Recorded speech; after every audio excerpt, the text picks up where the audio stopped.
Welcome to the Unfuck Your Fitness podcast. I am your host, Christy Castillo, and I'm here to give you real talk and cut the BS so you can actually enjoy building a body you love. I'm a personal trainer obsessed with giving you simple action steps to take you from feeling stuck to feeling sexy. Let's go.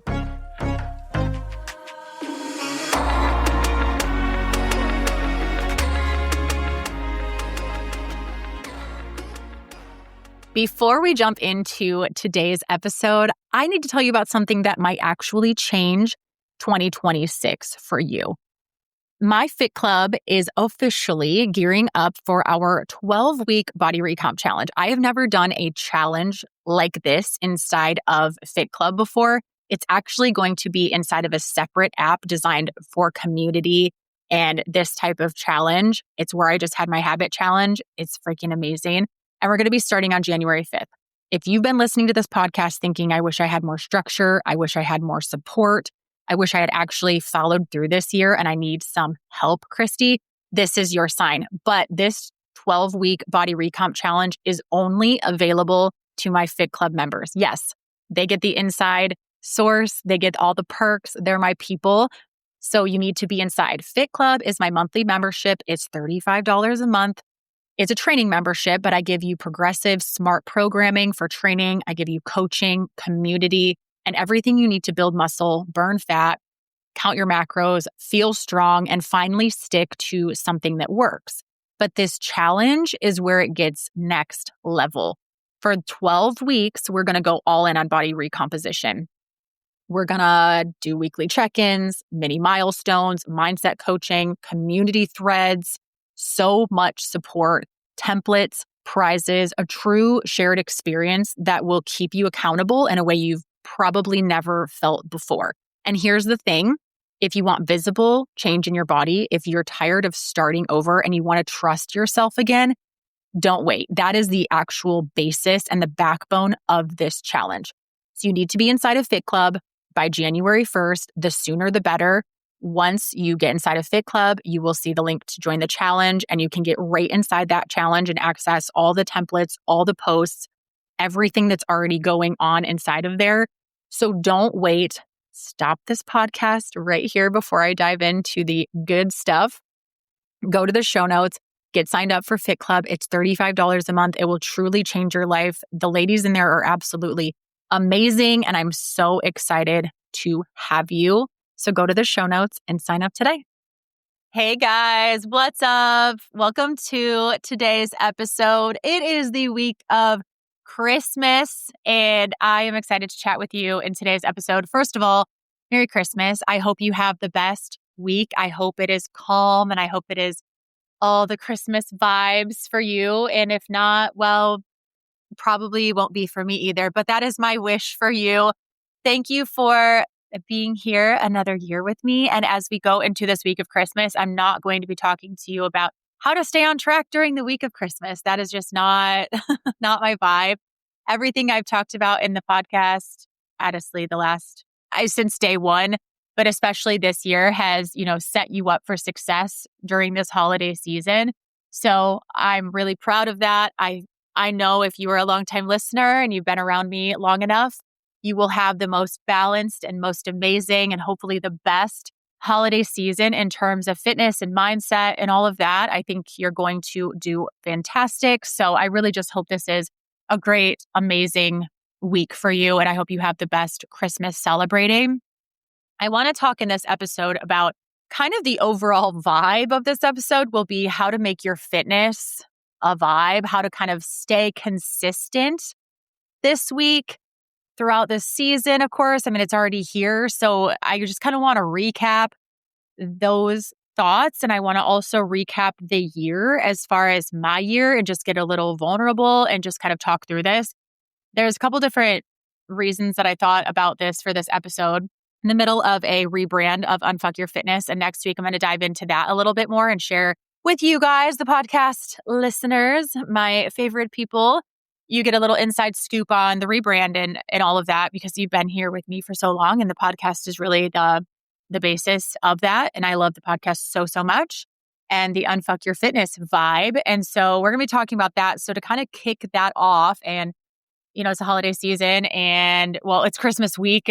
The holiday season has been here for a while, Christy. So it is the week of Christmas. And so I just want to chit chat with you guys and just give you something to listen to this week that is real, vulnerable, but not in your face. And hopefully a good change up from every other thing you're hearing of like, fill your plate with mostly protein and some carbs and a little bit of fats and one piece of dessert, which not terrible advice, but also do whatever you want to do. It's one day, enjoy because come January, we're all like, new year, new me, and let's cut out everything. And you guys are going to go ham. I hope you're not. I hope you're not going to do that, actually. I hope you're going to be very balanced and just ease your way in, as we will get into. But anyway, I wanted just this to be a little change up. And so I know this week is chaotic. I know it's emotional. I know it's emotionally taxing. It's mentally draining. It's physically hard.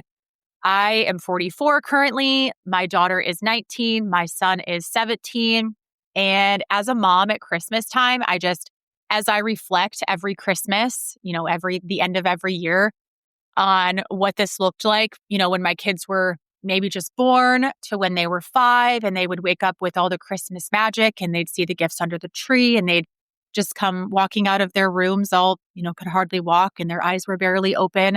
And just every single thing that goes into making Christmas what it is, to now having teenagers and really not struggling to bring the Christmas magic, but it's just different.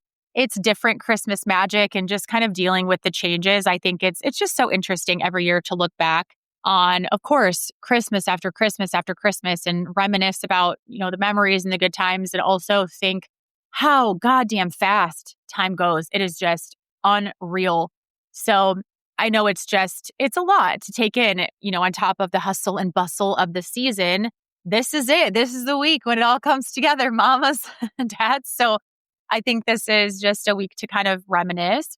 It's possible to stay connected and it's possible to stay yourself in this soft way that we talked about, romanticizing winter, romanticizing your fitness. Of course, I'm going to tie these things together. It's possible to stay connected, to support yourself in a way that is good for you, whether it feels weird. I talked in last week's episode about how I just felt a little strange romanticizing things because that's not really my vibe. But when I leaned into it, it really seemed natural. And I know that a lot of that is because of things that I went through this year, which is kind of what I'm going to dive into here in this podcast. I want this feeling to just kind of last. I wish the feeling of nostalgia and, the calmness of winter that a lot of people would talk about, like, oh, there's this calm feeling in winter with the snow and the darkness that they really can lean into. And I just fight that with all of my being, mostly because I get anxious and depressed, seasonal depression this time of year. So it's like a fight for me to be positive and happy this time of year. But so far, I'm putting up a pretty good fight. I think, though, when I think about why it's becoming a little easier for me to give myself grace and lean into the softness, it's because we had a really trying year. And it's not like we haven't had trying years in the past. I mean, probably if we look back, every single one of us on years past, things get hard. Every year has its hardships. And so I think it's good to go back through those things. And it's almost like you're going through a hardship and then when the next hardship comes, you forget about the previous one. It's just like things move along. Life keeps going and you just keep rolling with the punches. My husband and I were talking just the other day about this year, and I don't remember what even sparked the conversation, but I started talking a little bit about how I felt about the year. And it was just interesting. And at the end of our conversation, I don't exactly know when, but he said like that would be a great podcast episode. And I really thought, yeah, it would be good for me to kind of even reminisce on it, but to also just be real about this year's struggles, which I have been, on previous episodes, I have been real about them. But when you say things out loud, it's like, wow, that was really difficult year. So just to kind of go through it again, this year was really hard for me personally. I mean, yes, we had family things and, different things going on. But when I think about just in terms of me, it was a really, really hard year for me, but I noticed a lot of growth in myself. And it's important that we stop and reflect and notice and cheer ourselves on in those moments. And so stick with me while I sit here and notice my growth. No, kind of, but I think it's really nice. And I think this will be a good reflection for you guys to be able to look back on things too. So the end of last year and the beginning of this year, I was sick. If you listen to the podcast, I shared about it on here. I had pneumonia, I had influenza A, pretty sure I had COVID. I didn't get tested for it, but I've had it 3-4 times. So pretty familiar with the ever-changing symptoms. But it was very, very hard. Physically, I felt awful. Just awful that's an understatement. I went to the doctor more times voluntarily, which is not really normal for me. I think I went to the doctor more times voluntarily the beginning of this year in the first 3 months than I have ever. I don't know. I was at the doctor just like every couple weeks, just like I still feel absolutely terrible. I felt like absolute shit. I mean, if you can imagine with pneumonia and influenza A and COVID back to back, literally back to back to back. And from there, well, it was actually during those appointments that I would go in and they would, of course, take my vitals that they noticed my blood pressure was dangerously high. That became an issue then, after I got myself feeling better. Well, I guess kind of feeling better, recovering, I would say, from the sicknesses that I had, the illnesses that I had. I then had to deal with my blood pressure issues because the doctors were like, okay, when you feel better, you need to go to the doctor for your blood pressure.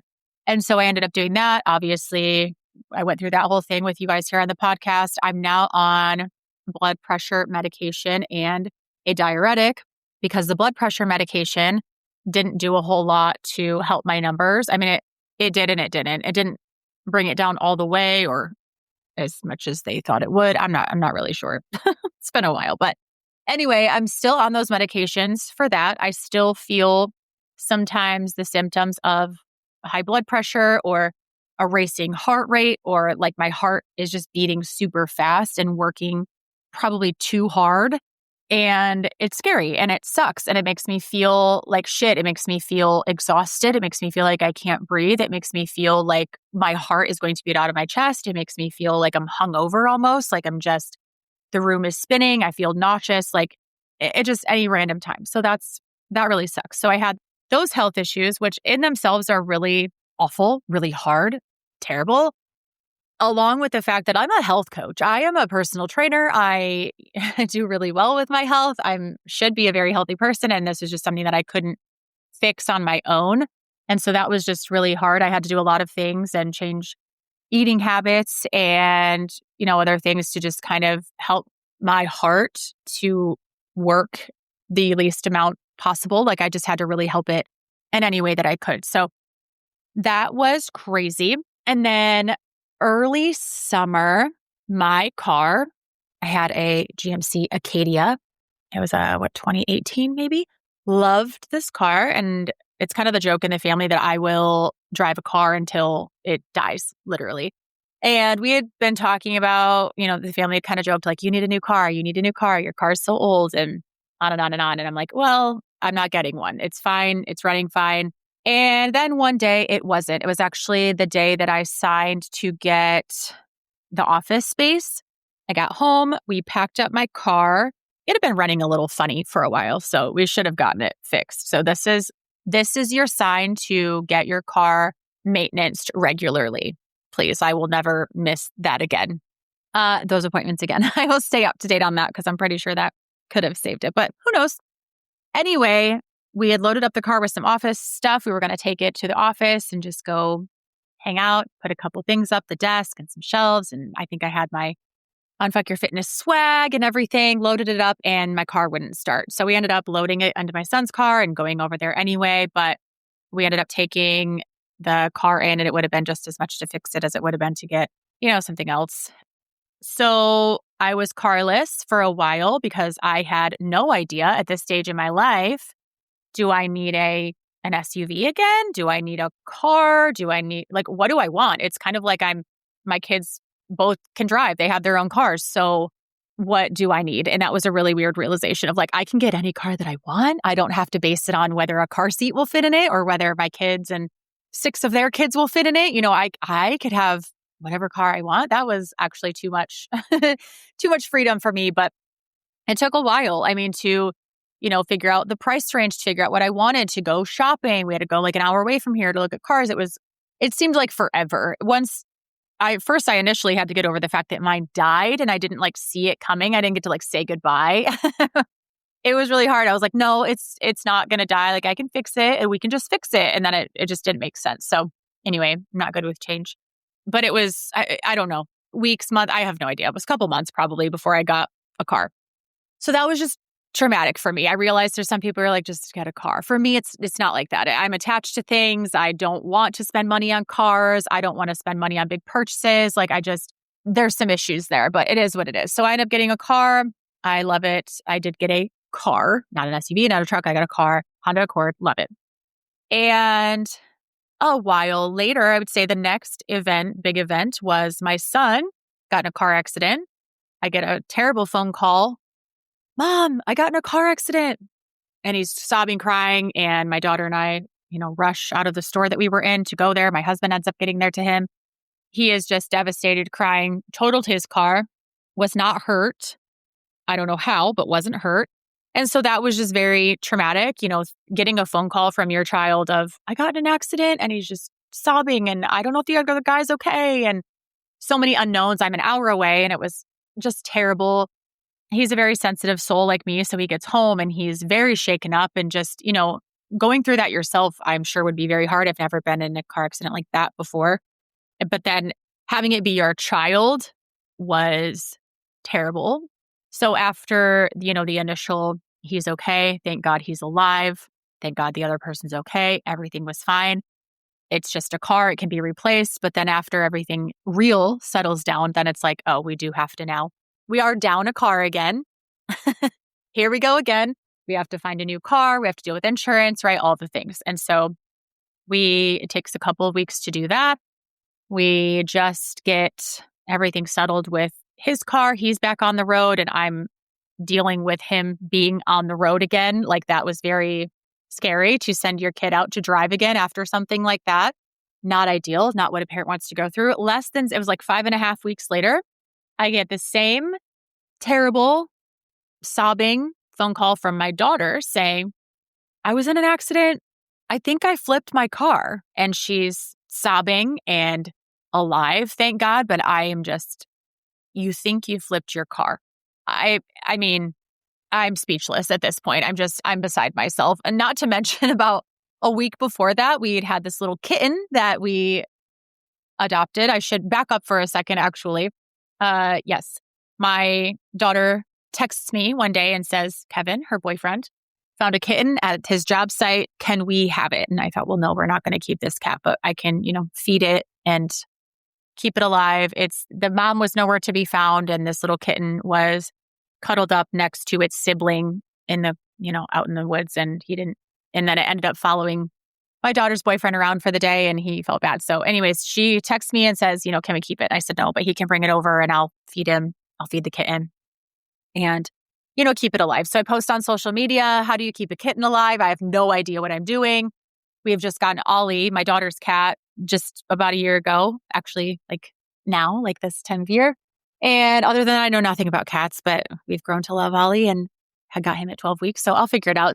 It's the day that we get this kitten home that we fall in love with this kitten. And now we have this kitten still. His name is Peanut, we think. We still don't really have a name for him, but he's so freaking cute. I'm obsessed with him.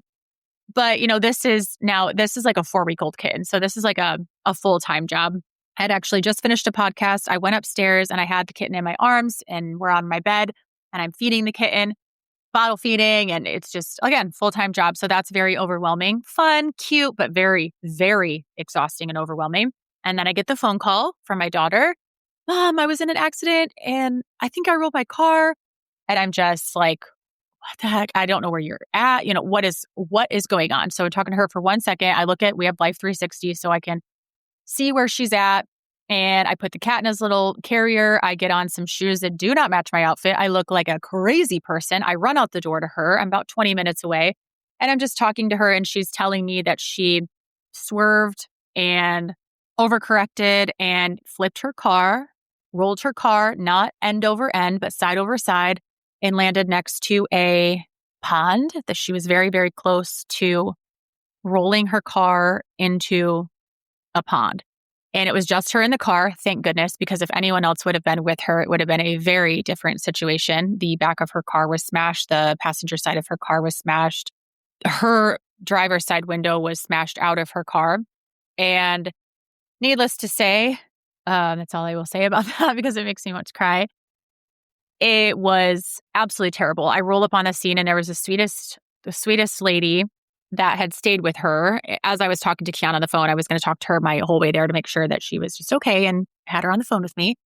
A lady had pulled over and said, I heard her talking. She's like, I could hardly see your car. It's so far down the hill. Are you okay? And, Kiana says, yes, my mom's on their way.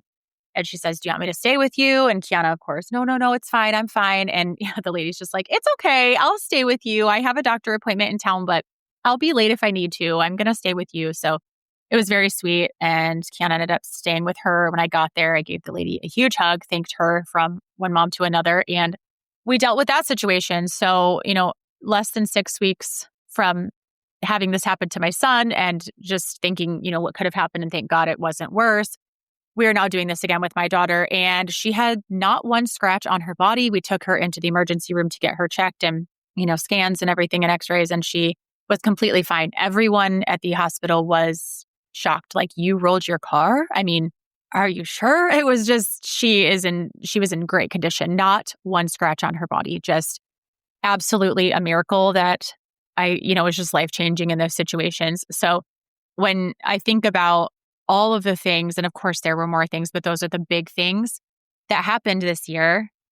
That's all that happened this year, is just my health went completely downhill and out of my control. And then both of my children got in major car accidents. Just insane. So, then of course we're down another car. We have to do the car shopping thing again. It's, it was just crazy, but I kept my cool and I gave myself grace. And I just really was so thankful for my health and my life in the beginning of the year. And then I was thankful for my son's life and then my daughter's life. And when you're in the midst of being thankful for your actual life, everything else around you becomes less important. And your health is, yes, the only thing that you have. Your life can be stripped away from you in a literal second, or your loved ones can be stripped away from you in a second. That comes first. And then after that was my fitness journey.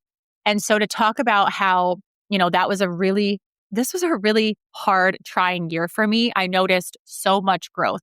In these last few weeks, I've been encouraging you to look back at your growth, look back at your change, look back at little things that you've done better and who you're becoming. And whether you're becoming someone different because you have to, because your health is on the line, because your children's lives are on the line and you are stressed the fuck out, or because you choose to be, and because, that's what you choose, is to prioritize that. No matter the case, it is what it is. And you are here and you have made amazing progress. And so sometimes life just encourages you to slow down. And I think that for me, life encouraged me to slow down, saying, if you don't slow down, your heart is not going to be okay. If you don't slow down and appreciate your kids, they may be taken away from you. It's like, those are kind of deep thoughts to go to. But at the end of the day, I had to kind of feel those things out. I had to feel those situations out for me to really revel in them. So I think now, when I'm encouraged to romanticize winter or romanticize fitness, when my brain went to, oh my God, we can romanticize fitness in the sense that we can slow it down. It can be okay. And I know that because this year forced me to do that. As I was going through my heart issues, when I was sick, couldn't really do much, but then I had my blood pressure issues, my heart rate issues. I was forced to lift lighter, to lift less often, to walk more, to stretch more, to work on my mobility, to work on my depth, to work on my form, because I was exhausted. I could literally look in the mirror and see my heart beating underneath my shirt. I could see my shirt moving in the mirror because of how hard and fast my heart was beating. I would do one single squat and be completely out of breath, and my heart rate was through the roof. I was forced to, it was almost like years ago when I had autoimmune issues, and I thought, you can either give up and lay down and just cry every day, or you can get up and figure out how to move slower, how to move more intentionally. What can you do? It was another one of those years of, okay, but what can you do to just keep yourself moving? And that's exactly what I did, was the bare fucking minimum. So if this is a season for you, or if, the holidays are just crazy, however you want to weave this into your own life, if all you can do right now is the bare fucking minimum, that is enough. I have done that for an entire year, and I'm no worse off physically for it. Not at all. I'm in really good shape right now, physically and mentally, from basically taking a year to just see what I can do, see what I'm made of, see what other workouts are out there. It's really good for me actually to lean into, okay, well, I can't do this, and this was my plan, so I have to pivot and do something else. And I think that is the part of romanticizing your fitness that I want to lean into, because we are not going to have perfect days, perfect weeks, perfect months, perfect years. And if I can stay thinking, well, what can I do instead? Then you can stay thinking, what can I do instead? And you can do the bare fucking minimum sometimes and still romanticize it, because there are other things that you can do. So there were weeks when the only reason I showed up was because I found ways to romanticize it. I found ways to just work on my pistol squat, to work on my form, like I said, to hit some steps, to walk because I wanted my heart to be healthier. So I didn't chase perfection. I chased grounding. I chased growing as a person. I chased the moments that made me feel like me. And that was just because what I was doing wasn't helping. And so I had to figure out, okay, what can I do right now? What do I need to do for my health and my mindset? And I'm going to do these things, and I'm going to romanticize them. And I didn't even know that's what I was doing. I just thought, I'm going to celebrate my 10,000 steps like I have just won the Nobel Peace Prize. Like, I am so proud of myself for hitting these 10,000 steps every day. I'm so proud of myself for getting dressed and going out to the garage and stretching, right? It's little things like that. I had to, like I was talking about last week, make it a vibe. I cleaned out my closet and I threw away some older workout clothes that just weren't doing it for me. I thought, if I'm going to feel like shit when I work out, and I'm going to not be able to lift like I want to, and I'm going to go out here and struggle to lift these 10-pound dumbbells, I'm going to at least look cute doing it. So I bought some cute sweatpants sets that I could work out in. I sold, so I made a little money to put towards other purchases of workout sets that were cute, that were really good quality. I got some new shoes. I made it so that I'm excited to work out. I'm celebrating it. Like, let's put on a cute fit. Let's go out there. I had my son create a new workout playlist for me. It's amazing. I have a calm playlist too that I work out. So I have a really hardcore. My son made it for me. Okay. And he's 17. So it's fun. It's good. It's hardcore. But that's my lifting playlist. And then I have a calm, cozy mobility stretching playlist. I kept my warm-ups slow. I changed up warm-up routine to what I needed it to feel like. My gym fits were cute. I chose workouts based on what I felt like doing. Like, well, this is what it says I'm supposed to do today. But if I know that those heavy squats are going to make my heart rate go through the roof and I'm going to feel like shit the rest of the day, I'm not going to do it. I'm going to do what I need to do. Okay. I felt like my workouts were emotional releases, and they were really, really good for me. They weren't tasks. It was like, my heart is struggling right now. I need to show up for myself in a way that makes me feel good. And if that takes new shoes, some cute little slouchy socks, some cute gym fits, it is what it is. Okay, guys, I'm sure you're listening like, what the hell? Same applies for you. Just take out the word cute. Go buy some cool workout clothes and some cool shoes and some, guy things, and get some new workout gloves and lifting straps. Like, just take out the word cute. It'll be fine. But those were things that I felt like were really important to me. So this week, in terms of this week, like kind of going off, talking about my week and what I did this week, listen, I've been through some shit this year. So this week of Christmas is not nothing. Okay. This is not nothing compared to what I've been through. So if you think about some of the shit you've been through this year, if you think about this week, you got this. Okay. It's not anything that you can't handle. But when we're talking about workouts, let's not so much talk about workouts. Let's talk about the atmosphere around your workouts for this week, for the next couple weeks as you come out of Christmas and kids are still on break and you've got New Year's parties and then you try to get your house back in order. Like, I know all the things. It's crazy town the next few weeks. So don't think about your workout so much. Think about the atmosphere. Again, yourself. Think about the identity. We talked about this last week. I am someone who cares for herself and shows up for herself during this chaotic time. I am someone who honors her body when life is messy, especially when life is messy. I am someone who shows up steadily and intentionally all the time. I choose myself. That can be your identity. Romanticize the pace of things.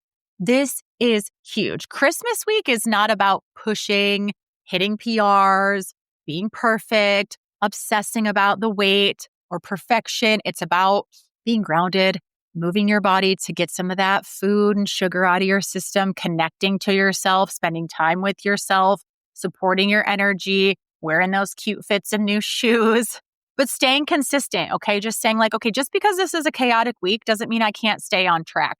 I had chaotic weeks in the summer. I had chaotic weeks in other holidays. I can do it this week. It's not a big deal. It doesn't have to be perfect. Just show up a little bit, okay? Your effort gets smaller, but your intention gets bigger. Let me say that again because I want it to go into this week and next week. Your effort gets smaller. Your intention gets bigger. And then I want you to romanticize the progress. Talked about this a little last week as well, and it applies here. Celebrating any movement that you do. Noticing your emotional wins. Calm yourself. Do some breathing. Appreciating your body awareness. Where am I at right now? How can I enjoy this party? Where am I at right now? I'm at home. How can I enjoy this time with my kids, this baking cookies session, but then I'm going to go work out or I'm going to go for a walk, right? Tracking the tiny things when it comes to your fitness, tracking the weights, tracking the food, tracking things you didn't eat that you wanted to eat. I wanted to have 16 Buckeyes. I only had 2. Okay. Track the little things because it's the consistency during this chaotic time that really, really matters. Sometimes the biggest wins right now, though, even in your fitness, a lot of people think that fitness is just the physical part. It's not. It's the emotional part. It's the mental part. It's all of it. If we're going to unfuck your fitness all the way through the year, this year counts. And so this is just another week, another time for you to reminisce, for you to be thankful for your body, for your health, for your children, for your spouse, for your parents, right? Just be thankful and move like you're thankful. Move like this is a vibe. Move like you are romanticizing being alive and being able to have this opportunity to work on your body and to work on your health. It's a privilege that we get to celebrate with our families and that we get to give them gifts because we love them and that we get to make cookies together and have this time together. This is a blessing. This is a privilege. And if we move with that intentionality, even just waking up in the mornings, I've been trying to wake up in the mornings with like, this is a privilege to be able to start the laundry, to feed the animals, to wake up in the dark, even though I hate that. It's a privilege to turn on my Christmas lights and see how pretty they are. Just changing your mindset with little things. Now, I'm not saying toxic positivity. I'm not saying every single thought you have on these days this week should be positive. It's not going to be, but just kind of catch yourself and start leaning toward that mindset. So as we wrap this up, this year has taught me that fitness isn't just physical, which I already knew, but it was a really, really good reminder. I should say this year reminded me that fitness isn't just physical. Like I stayed very, very fit this year, even in times when I couldn't lift heavy, I couldn't lift consistently. I basically was practicing what I preached this year, and that's a good reminder for me. I had emotional stability that I haven't had in the past. I had mental clarity that I hadn't had in the past. I felt grounded, which I didn't feel in the past at times. And that's how I stayed above water.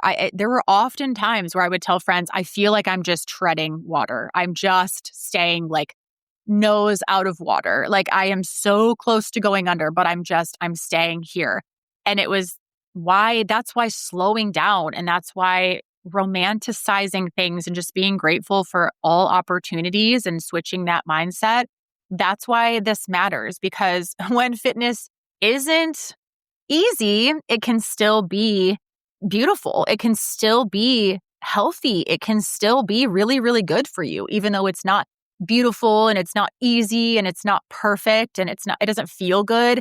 Even when it's really, really hard, it can be some of the best teaching moments and opportunities that you will have in your life. And so I will close with that.